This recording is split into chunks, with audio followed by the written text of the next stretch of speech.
Book of Heaven, Volume 32, August 6, 1933. How the Celestial Queen grew together with the Divine Will, and how she possessed the Speaking Sun. Joys of God in the creation of man, power that he gave to him. I am always in the arms of the divine fiat, which now makes me pause in one of its works, now in another. It seems it wants to make me comprehend well what it did for love of us.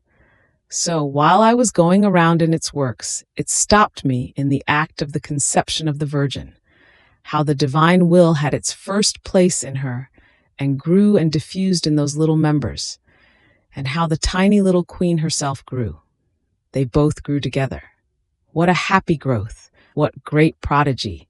The divine will lowering itself, enclosing itself in the littleness of the Holy Virgin, to grow together with her.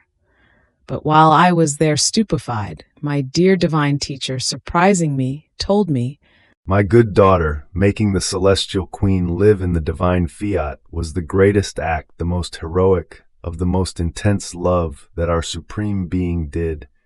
And as much as our goods are immense and innumerable, as we gave our will for it to live in her, we could give her nothing more, nor add anything else, because with it we gave her everything.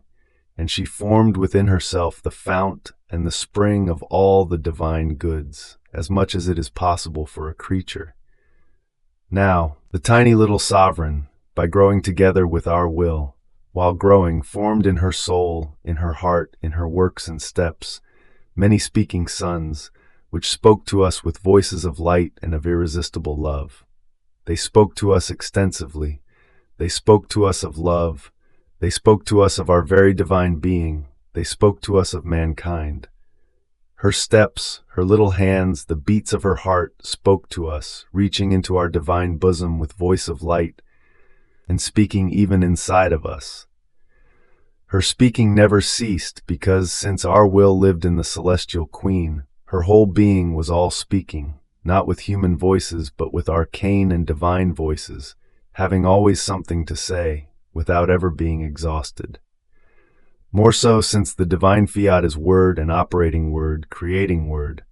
How could her speaking cease if she held it in her power?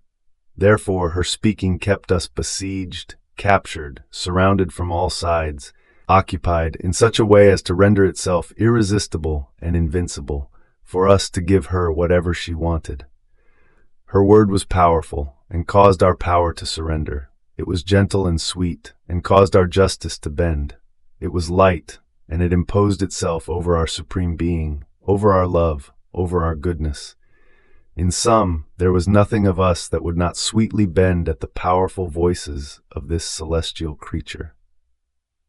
But while my sweet Jesus was saying this, he made me see the Celestial Queen, and from within her heart came out a sun which invaded the whole celestial court, the entire earth, and its rays were formed of most refulgent light, of speaking voices that spoke to God, to the saints and the angels, to all the creatures of the earth. So, my celestial mama still possesses her continued speaking, her speaking sun, which speaks to her God with voices of speaking light, and loves him and glorifies him in a divine manner. It speaks to the saints and acts toward them as beatifying mother and bearer of joy to the whole celestial court. It speaks to the earth, and as mother, she shows us the way to lead us to heaven. And my beloved Jesus added, "See then what it means to live of divine will. One acquires the continuous acting, speaking, loving. What comes out from within my will possesses the operating, illuminating, and perpetuating virtue, and therefore they are triumphant acts which conquer God." After this, I continued my round in the acts of the divine fiat, and I paused in the creation of man, and I offered the very divine acts that it did in creating man, as well as those of innocent Adam, in order to impetrate the kingdom of the divine will. And my highest good Jesus continued telling me, "My blessed daughter, as you offered our acts in creating man, and those of innocent Adam, to impetrate the kingdom of my divine will, you have repeated for us the joys that we felt in creating man, and you have formed new bonds of union between the divine will and the human.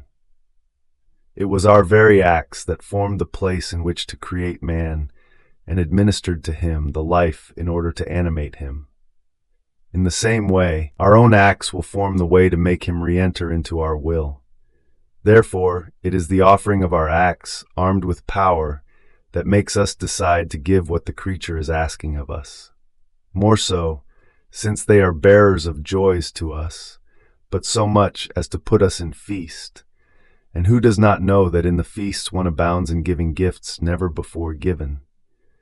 Now you must know that in no other thing created by us did we experience so much joy as in creating man. But do you know why?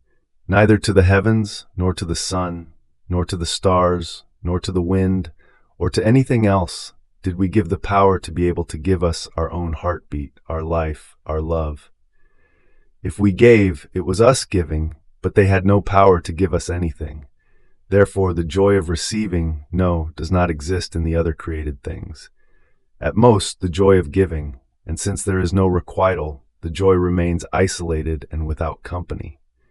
On the other hand, in creating man, we gave him the power to give us our very life, our eternal heartbeat that palpitates and gives love. Such was our joy in giving this power to man, in feeling our heartbeat in him and in placing our life at his disposal, so that he might love us with a divine life. So man was able to delight us and requite us with his joys, and joys which could stand before our own. Now, in seeing our life in him and feeling our heartbeat palpitating in him, we experience such joy as to remain ecstatic before a portent so great of the creation of man. And now, as you offer us these, our acts, we feel the joys and the sweet memory of his creation being repeated for us. Therefore, repeat your offerings if you want to give us joys and bend us to give our will reigning upon earth. Fiat.